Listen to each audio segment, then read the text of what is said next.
So I've collected quite the laptop collection over the last few years from various marketplace trades and the like. The problem is they're all pretty old laptops. We've got some Gateway, some Toshibas in there, rest in peace. My problem is when I was looking into doing some projects with them, like a laptop wall or maybe a server or like a cluster, I realized that these laptops may take a lot more work and money than they'll ever be worth.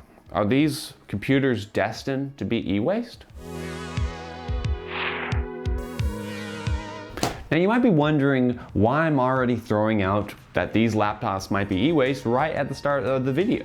Well, let's take a little bit of a history lesson to the last 15 years. It's been a strange time for computers. Most notably because if you go to 2005, take the most powerful laptop or desktop, and go to 2015, there's no comparison. It's a completely different landscape. However, go from 2015 to 2025 or 2016 with the release of the 1080. That's right, the GTX 1080 is 9 years old and about to be 10. That's crazy. It's actually still very competitive in 2025. Now you might be rolling your eyes going, well, duh, you know, it's the way the computers have gone. But I mean, for me, I've grown up in the space where, you know, you got an old laptop, throw Linux on it, put a solid state on it, maybe upgrade the brand, and boom, you've got a perfectly good laptop to use for many years to come.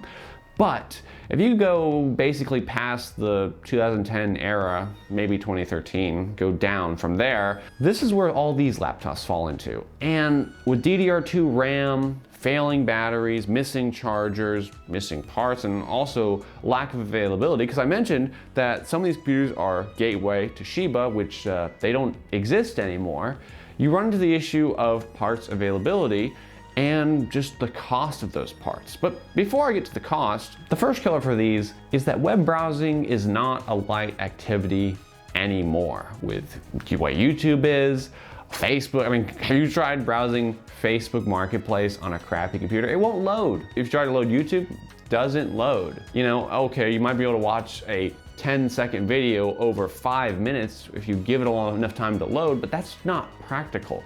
No one's going to do that.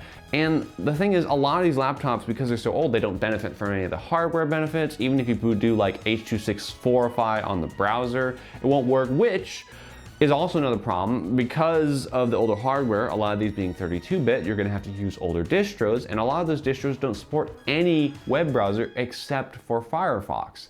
And I think Firefox is dropping support, or if they're not, it's not gonna be long before they do, which means that your very method of getting to the internet, unless you're using, I don't know, Tor, something like that, I don't even know if that would work, your very method of getting access to the internet would be depreciated and perhaps vulnerable to things. Therefore, making these laptops, unless you're just using word processing, completely and utterly obsolete. But that's nothing compared to the second nail in the coffin, and that's the price. Now, for a lot of these laptops, they needed power supplies. That's about $20 to $30. So we could put $30 a laptop.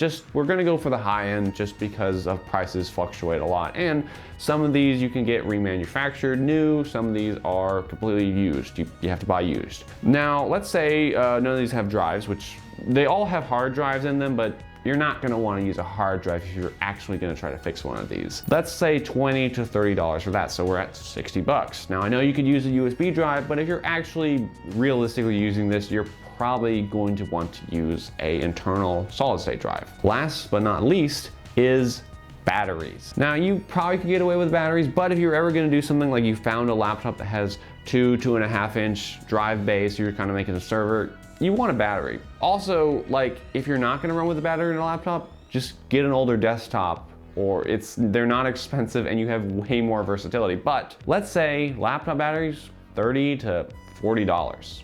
We'll go on the low end for this one. So now we're at $90 a laptop just to get it operational. Multiply that times, what, 10 laptops here, and that's a pretty penny. That's a lot of money for really old hardware.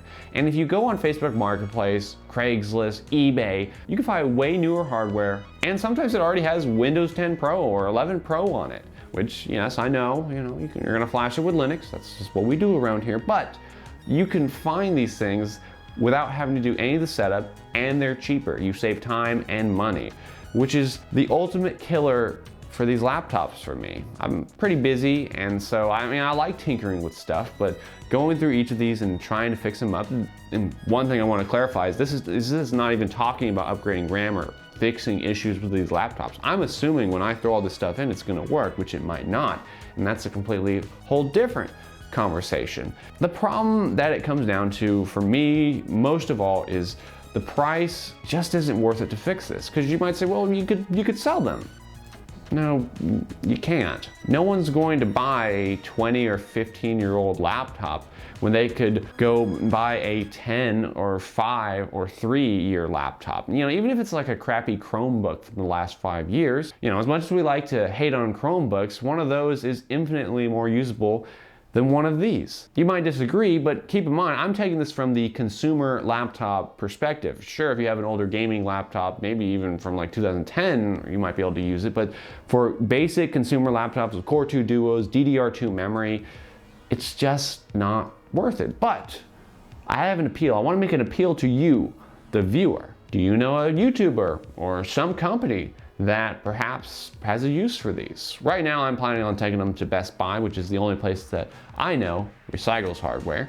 But is there a distro? Is there some way I could perhaps keep these laptops running that would be worth it? Or do I just simply need to accept that they are e-waste? You know, I mean, again, like I started the video out with, we live in strange times where laptops from 10 years, really computers from 10, 15 years ago they're still practical. I'm curious to see what will happen in like 2035, or you know, facing the same thing. Hopefully not, but maybe so, I don't know. It's a weird thing to think about, but I hope you enjoyed this video. A little bit of a strange one, I know. We're not really doing a project. I'm sort of having a bit of a bummed out video on talking about all these laptops I've acquired that I can't really do anything with. But then again, if you have a solution, if you have any ideas, let us know down in the comment section below, and we'll catch you on the next No Plan.